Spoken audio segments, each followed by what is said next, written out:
Welcome to Civil Services Achievers Point. We are discussing the Assam history. This is the third lecture in our series of Assam history classes. Today we are discussing the medieval history part 2. These classes are specifically designed for the APSC new pattern, both prelims and mains. However, these classes are also equally useful for other state level government examinations.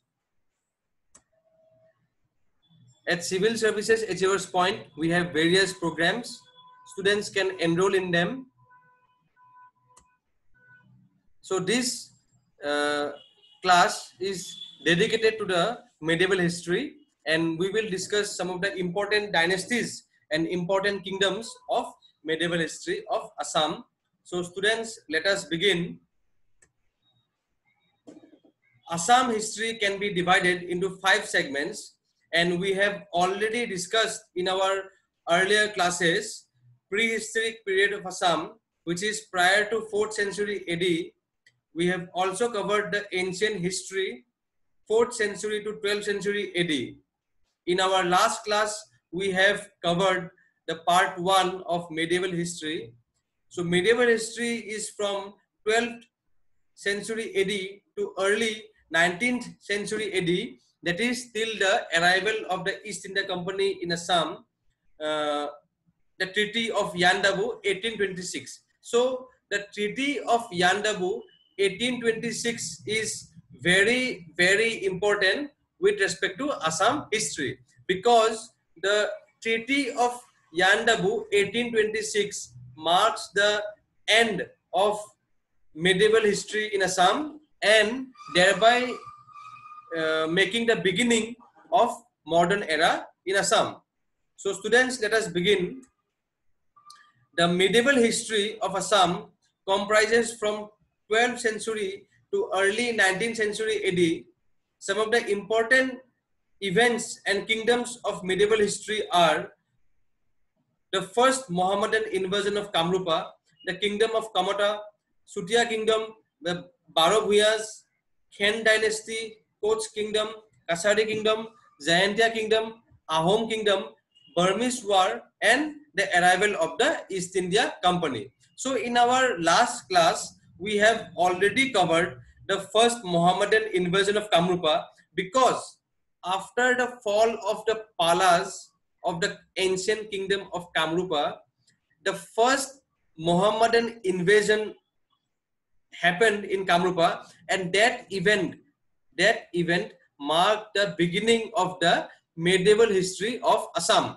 So we have already covered the Mohammedan invasion of Kamrupa after the collapse of the Palas, kingdom of Kamata, Sutia kingdom, and Barobhuyas in our earlier class. So students, please go through the earlier 2 videos, because in the first video we have comprehensively explained the overview of the history of Assam right from the prehistoric period to the post-independence Assam. So in this video, in today's class, we will be discussing the 4 very important medieval kingdoms of Assam, because as we know that during medieval history of Assam, many kingdoms were there, and among them Ahom kingdom was the prominent. However, apart from Ahom kingdoms, there were also other very important kingdoms, like the kingdom of Kamata, the Sutia kingdoms, the Barobhuyas, the Khen dynasty, Koch dynasty, Kosari dynasty, and the Jayantia kingdom. So in today's class, we are going to discuss the Khen dynasty, Koch kingdom, Kasari kingdom, and Jayantia kingdom. So starting with Khen dynasty, the Khen dynasty replaced the weak rulers of Kamata kingdom. The Kamata kingdom, as we have already studied, the Kamata kingdom formed after the collapse of the erstwhile kingdom of Kamrupa, the Palas. So after the collapse of the Palas, the Kamata kingdom came into prominence. However, in the later part of the Kamata kingdom, the rulers were weak, and the Khen dynasty replaced the weak rulers of Kamata kingdom following Arimatta in the middle of the 15th century. Niladhwa's Khen, the first king, united several Barabhuya chieftains of the area and removed the last of Arimatta's successors, Mriganko. There were three Khen rulers. See, this personality or a king, Arimatta, the historical background of Arimatta is very confusing, and it is less likely that uh, any concrete evidence is available in with regards to Arimatta. However, APSC may ask a question on Arimatta. There were only three Khen rulers. The last king, Nilambar, expanded the kingdom to include the present Coach Bihar districts of West Bengal and the undivided Kamrup and Dorong districts of Assam and northern Moymansingh in Bangladesh, as well as eastern parts of Dinajpur district, though he was removed by Alauddin Hussain Shah in 1498. So here we can see the geographical extent of the Khen dynasty was very large. The last king of the Khen dynasty, Nilambar, expanded the kingdom to include the present Coach Bihar districts of West Bengal, India, and the undivided Kamrup and Dorong districts of Assam, northern Moymansingh district in Bangladesh. So the Khen dynasty extended from West Bengal, Assam, Bangladesh. So it was a very large kingdom. However, the last king was removed. Nilambar was removed by Alauddin Hussain Shah in 1498. According to the Gusani Mangala, the Khen rulers had a humble origin, implying that they were local indigenous chieftains. They worshipped Kamateswari, also called Chandi or Bhavani, thus providing a break from the earlier dynasties that drew their lineage from Narakasura, the son of Vishnu, that is Homa. So, as we have already covered in our first lecture, that many dynasties in the ancient kingdom of Kamrupa tried to establish their lineage from the legendary king of Kamrupa, Narakasura, who was the son of Vishnu and belonged to the Homa dynasty. We have already covered this aspect, these topics in our very first lecture series. So students, those who have not attended that class, kindly attend the same so as to understand and apprehend this part very easily. The Khen rulers were Khang Bhutanese lineage from the mountains, possibly non-Aryan in origin. It was only the decline of the Kamrupa kings which allowed them to blossom into a powerful entity in their own right from their former position as local chieftains. So the Khen rulers belongs to the Khang Bhutanese lineage from the mountains, and they were most probably from non-Aryan in origin. So they came into rule after the decline of the Kamrupa kings, and that gave a wonderful opportunity for them to rise from local chieftains to rulers. The Khen dynasty finally fell to Alauddin Hussain Shah in 1498, but Hussain Shah could not rule the kingdom. Barabhuya chiefs of the origin, with the help of the Ahom king Suhung Mung, defeated the invaders in 1505. Soon after this, the control of the Kamata kingdom passed into the hands of the Koch dynasty. So, as we have already discussed this point, very important point, that after the collapse of the ancient kingdom of Kamrupa, the last dynasty of Kamrupa, Pala dynasty, after the collapse of Pala dynasty, there were small kingdoms which rose into different parts of Assam. On the western side, there was Kamota. So Kamota kingdom ruled briefly, and after Kamota kingdom, there was the Khen dynasty. And after the rule of Khen dynasty, the rule went on to the Koch dynasty. So on the western side of Assam, these three dynasties are very important. The Kamata kingdom, the Khen dynasty and the Koch dynasty. And we have already discussed that on the eastern side we had Sutia kingdom, on the south we had Kosari kingdom, on the in between Kosari and Sutia we had Ahom kingdom, and in between Ahom and Komota we had the Baro Bhuyas. So there were many kingdoms parallelly in medieval Assam.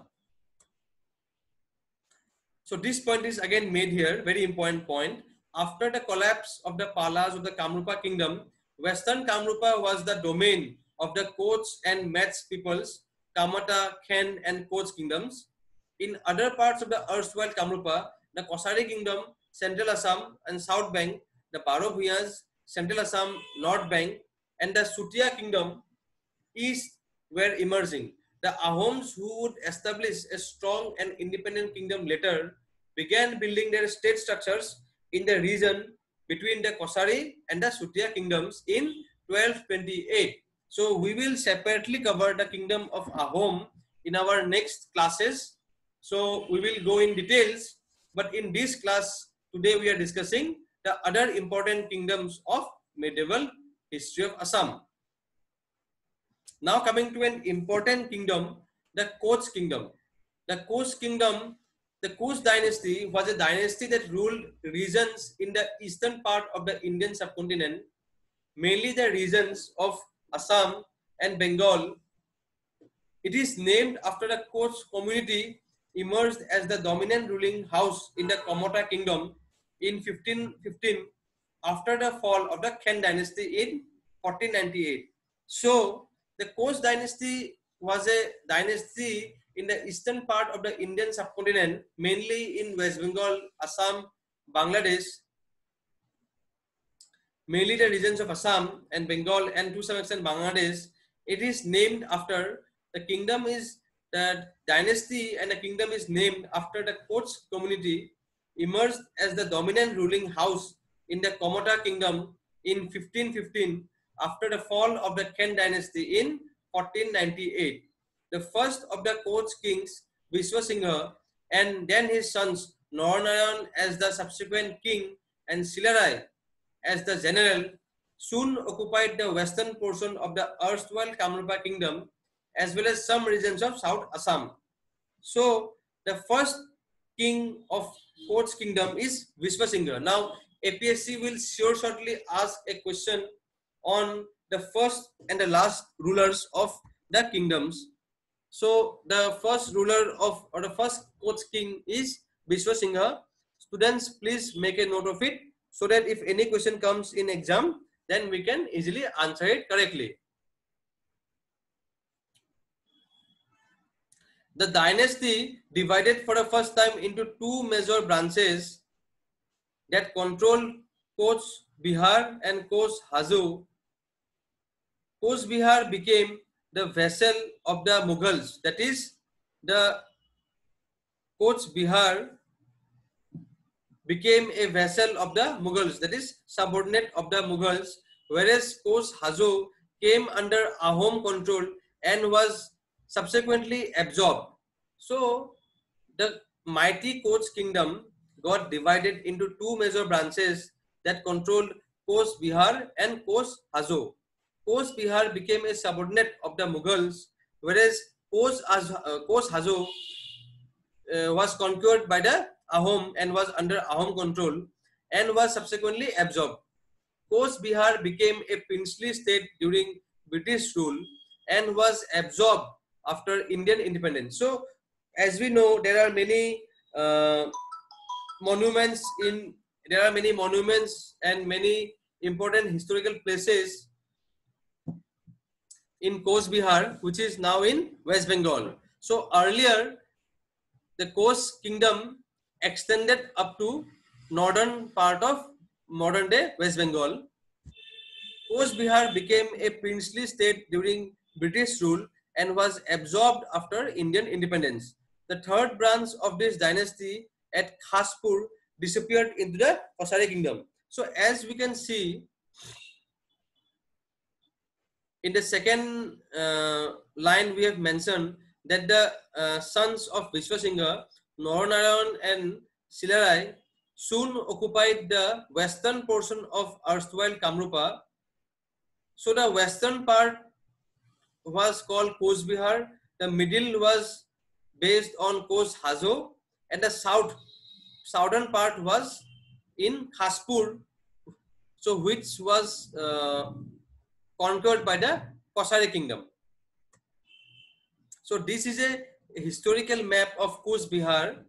So you can see the Coach Bihar area was occupied parts of Assam, West Bengal, Bangladesh. So it was a very large kingdom. The progenitor of the founder of the Koch kingdom was a mess or Koch named Harya Mandal, a resident of Sikangram, a village in the Kutaghat Paragana of the Gwalpara district. The son of Harya Mandal, Vishwasingha, laid the foundation of the Koch dominion over Kamata kingdom in the early part of the 16th century and established his capital in Koch Bihar. So we can see that Harya Mandal's son Vishwasingha laid the foundation of the Koch kingdom after the Kamata kingdom in the early part of the 16th century and established his capital in Koch Bihar. Vishwasingha died in 1540. After the death of Vishwasingha, his son Malladev ascended the name Naranarayan. So this is a very important point. APSC may ask which Assamese king or which king of Assam was known as Malladeva. So we can know here that after the death of Vishwasingha, his son Malladeva ascended that name Naranarayan, and Naranarayan's brother Shukladhwas became his commander-in-chief. So these two are very important points because Silarai we call popularly, however the name was Shukladhwas, and Shukladhwas became the commander-in-chief. He was popularly called Silarai because of his ability to attack the enemy like a Sila or a hawk. It is often said that India has two great military strategists. One is Chhatrapati Shivaji and the other one is Bir Silarai. So Silarai has a very important position not only in the history of Assam but also in the history of India. Naranarayan's rule was the most glorious epoch of Koch kingdom. So the Koch kingdom reached its zenith both politically and geographically under the rule of Naranarayan. It was during his reign that the Ahom suffered defeat in 1562. So it was a rare occasion where Ahom kingdom was defeated by another medieval kingdom of Assam. So under Naranarayan's rule, it was during his rule that the Ahoms, the mighty Ahoms, suffered defeat in 1562. Silarai also annexed. So Silarai also annexed Kosari kingdom, Manipur, Tripura, Jayantia and Srihatta and extended its boundaries. Then again there was a battle with the Nawab of Gaur. So Gaur is a place in now present day Bangladesh. So frequently there were battles between the kings of Gaur and the kings of Assam. During the battle, Silarai was attacked by smallpox and he died unfortunately on the banks of the Ganges. Naranarayan died in 1584 after a reign of nearly 50 years. So for 50 long years, Naranarayan was the able ruler of the Koch kingdom. In his times, the power of the Koch kings reached its zenith. So under the rule of Naranarayan, Koch kingdom reached its zenith. Naranarayan's rule is also remarkable, for it was during his reign that Assamese literature and culture flourished, which was inaugurated by Srimanta Shankardev. See, one point we have to understand, there is an immense contribution of Narnarayan in Assamese culture and literature. First of all, the modern day structure of temples like Ma Kamakya in Guwahati and Hoygrip Madhav in Hazo, in the earlier Kos Hazo, in modern day Hazo, the modern day structures of these temples are built by the Koch kingdom and under Narnarayan's direction. Also, after Srimanta Shankardev faced some resistance from Ahom, because we know that during later half, Ahom kings adopted Shaivism and Shaktism. So the Ek Horon Nam Dharma, as propagated by Mahapurush Srimanta Shankardev, due to this propagation, the Ahom kings, the later Ahom kings, felt threatened, and subsequently Srimanta Shankardev had to move from Bordua to Borpeta, and then from Borpeta to Coach Bihar. So we know that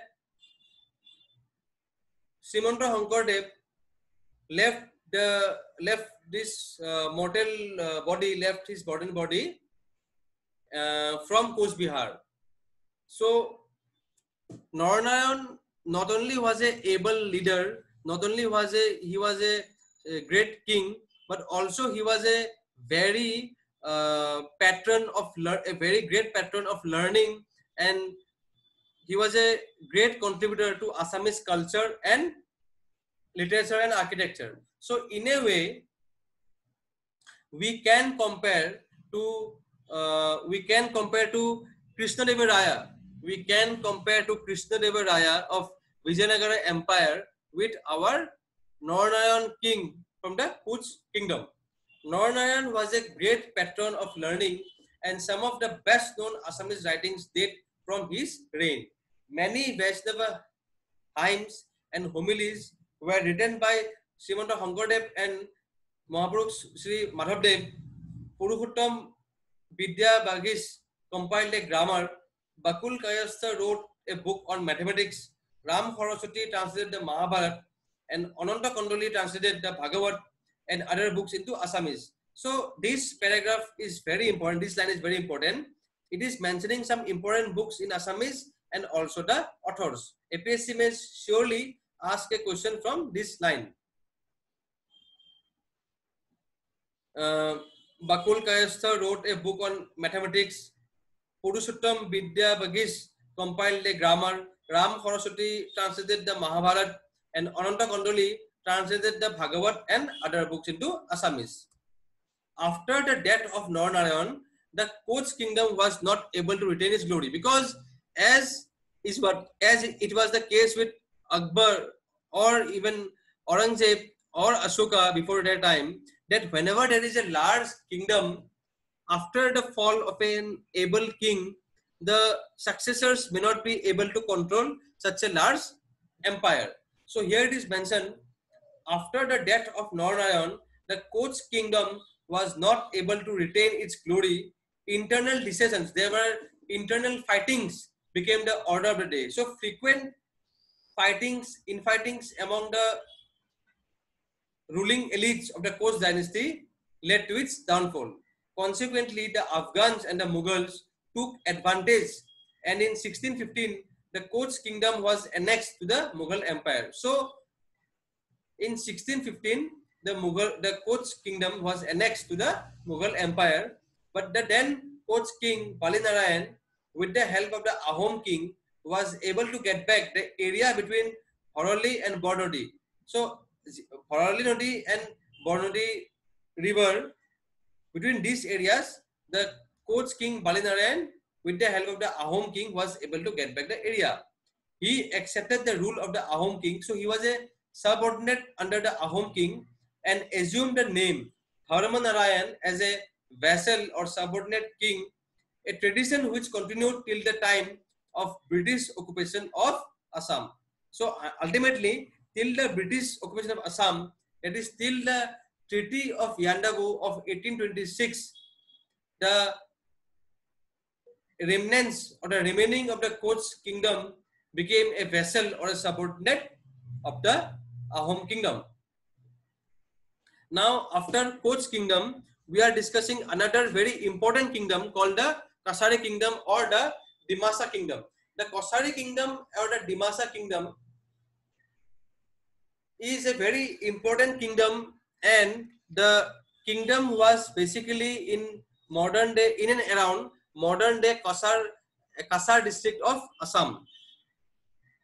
The Dimasa kingdom, also called Hidimba kingdom, was a major kingdom in Assam, northeast India, ruled by Dimasa kings called as Timisa by the Ahoms in the Ahom Buranges. So when we will be studying the Ahom history in details, we will discuss the Ahom Buranges also.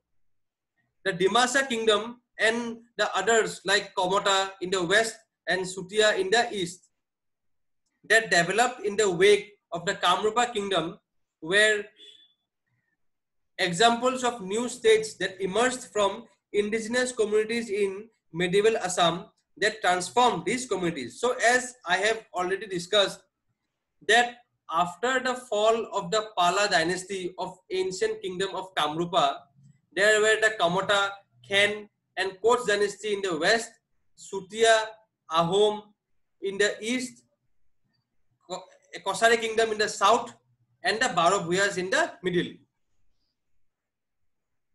And these kingdoms, these new states that emerged from the indigenous communities in medieval Assam also transformed the communities. The British finally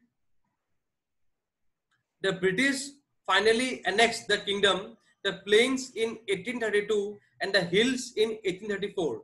This kingdom gave its name to the undivided Kasar district of colonial Assam. And after independence, the undivided Kasar district was split into 3 districts in Dima Hasao district, formerly North Kasar Hills, Kasar district and Hailakandi. So these are the districts from the earlier Kasari kingdom. In the beginning of the 13th century, when the Ahoms appeared on the political scene of Assam, the Kasaris were the most important and organized tribe, with their kingdom extending from the river Dikho in the east to the Kopili in the west and covering the present district of North Kasar in the south. So the geographical extent of the Kasari kingdom was from the Dikho river in Sibsagar in the east to Kopili river in the Nagaon district in the west and the present day district of North Kasar in the south, that is Dima Hasao. The Kasaris have no written records of their rule. According to certain traditions, there were 2 branches of Kasaris, one ruling at Sodia and the other on the south bank of the Brahmaputra, with capitals changing from Dimapur, Maibong and Khaspur. So the Kasari kingdom had different kingdoms at different capitals at different times. Their capitals were from Dimapur, Maibong and Khaspur. The southern branch of the Kasaris claimed their descent from Ghatotkacha, son of Bhima. Here one mistake is there. It is not Dasaris, it is Kasaris. So the southern branch of the Kasaris claimed their descent. Here it is not ascent. This D from Dasaris will come here to descent. I regret the mistake here. So the southern branch of the Kasaris claimed their descent from Ghatotkacha, son of Bhima, an important character in the Mahabharata, through the Kasari princess Hidimba. As for the Sardial Kasaris, their identity is not fully established. So the Kasaris in the Sadia their identity is not properly established. The Kasaris are known under different names in different places. So the Kasaris are differently known in different places. In Gwalpara and North Bengal, they are called Mes. And in North Kasar Hills, they are called Dimasa. So the same Kasaris are called Mes in Gwalpara and North Bengal, and in North Kasar Hills, they are called Dimasa. In the Brahmaputra Valley, the Kasaris call themselves as Boro. So the Kasaris itself are named differently in different parts of Assam and India. The first encounter of the Kosaris with the Ahoms took place about the end of the 15th century. The Ahoms were defeated and compelled to sue for peace. So this is a second instance where we find that Ahoms were defeated by another kingdom of the medieval history of Assam. After the defeat, this humiliation was fully retaliated by the Suhumung or the Dihinga Raja, who inflicted a crushing defeat on the Kasaris in 1526 AD and made them feudatory to the Ahoms. Henceforth, the Kasari kings were called Thapita Sanchita of the Ahoms. But soon afterwards, the Kasaris revolted against the Ahoms, who led an army to subdue the rebels, killed their king, and took possession of their capital city, Dimapur. So, soon afterwards, the Kasaris revolted against the Ahom, who led an army to subdue the rebels, killed their king, and took possession of the capital city of Dimapur. The Kasaris then moved downwards and established their headquarters at Maibong. So the capital was shifted from Dimapur to Maibong after a defeat on the banks on the river Mahur, but the Ahom kings did not refrain from considering the Kasaris as being in virtual subordination. The Kasaris were conquered by the Koch in 1562, and Kamal Narayan, popularly known as the Gosai Kamal, who was another brother of Narnarayan, the Koch king, was appointed governor of Kasar. So the Kasaris were frequently defeated by Ahoms and also by the Koches in 1562, and Kamal Narayan, popularly known as Gosai Kamal, who was a brother of Narnarayan, the Koch king, was made the governor of Kasar. So Kamal Narayan was made governor of Kasar. This had stopped Ahom intervention in Kasari affairs, as the Ahoms also by the time had become tributary to the Koches. However, following the defeat of the Koches in Bengal in 1567 to 68, the rulers of the northeastern states reasserted their independence. So the Ahoms also stopped their intervention in Kosari area affairs, as the Ahoms also by the time had become a tributary to the Koch. However, following the defeat of the Koch in Bengal in 1567 to 68, the rulers of the northeastern states reasserted their independence. So, after the end of the dominance of the Koch in Bengal and Assam, the various small rulers and kingdoms of the northeastern states reasserted their independence. Zoyantia Kingdom. The Zoyantia Kingdom was a matriarchal kingdom in present-day Bangladesh Sylhet division and India's Meghalaya state. So the Zoyantia Kingdom was a matriarchal kingdom, and it was present in the modern-day Bangladesh Sylhet district and India's Meghalaya state. The Zoyantia Kingdom was partitioned into three parts in 630 AD by Raja Guhak for his three sons into the Zoyantia Kingdom, the Gaur Kingdom, and the Laur Kingdom. It was annexed by the British East India Company in 1835. So after the Treaty of Yandabu, British annexed the Zoyantia Kingdom. So here we can see the Khasi and the Zoyantia Hills in the Bengal Gazetteer 1907. So in between the Mymensingh district and the Indian state of Meghalaya, the Zoyantia Kingdom existed. Zoyantia was a matriarchal race which had established their kingdom in and around the Zoyantia Hills. This race forged matrimonial relations with the Ahoms and fought alongside during the invasion of the Mughals. In the 17th century, Zoyantia king Dhanmanik helped the Ahoms in the war against the Kasaris. One of their ruler, Jasotama Rai, was the contemporary of the Ahom king Nadia Raja. He claimed back the possession of Dimoria, Gobha, Nelli and Khola principalities, which led to the soaring of relations between the Zoyantias and the Ahoms. Vijay Narayan was the last Zoyantia ruler, after whom this kingdom passed into the hands of the British along with the Ahom kingdom. So with this, we are ending the Jaindhya Kingdom part.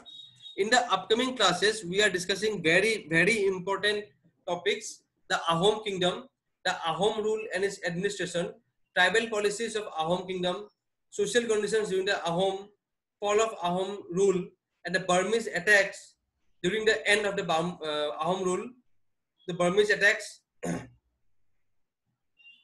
East India Company arrival in Assam, and the most important, Treaty of Yandabu. I hope this video was very useful. So this was our third class in our lecture series of Assam history videos. Students, please go through the earlier videos also if any of you have missed the video, because many points in these videos are made such that after going this video, if you go through the earlier videos also, you will able to understand the topics very easily. So students, please keep on revising these points regularly, so that if any question comes in mains or prelims, we can answer them correctly. At Civil Services Achievers Point, we have various offline regular classes, online live classes. We have various free initiatives, mock interview programs. Also, we are coming up with optional class, ethics class and CSAT class very soon. So students, that is all for today. Thank you for watching it. Thank you.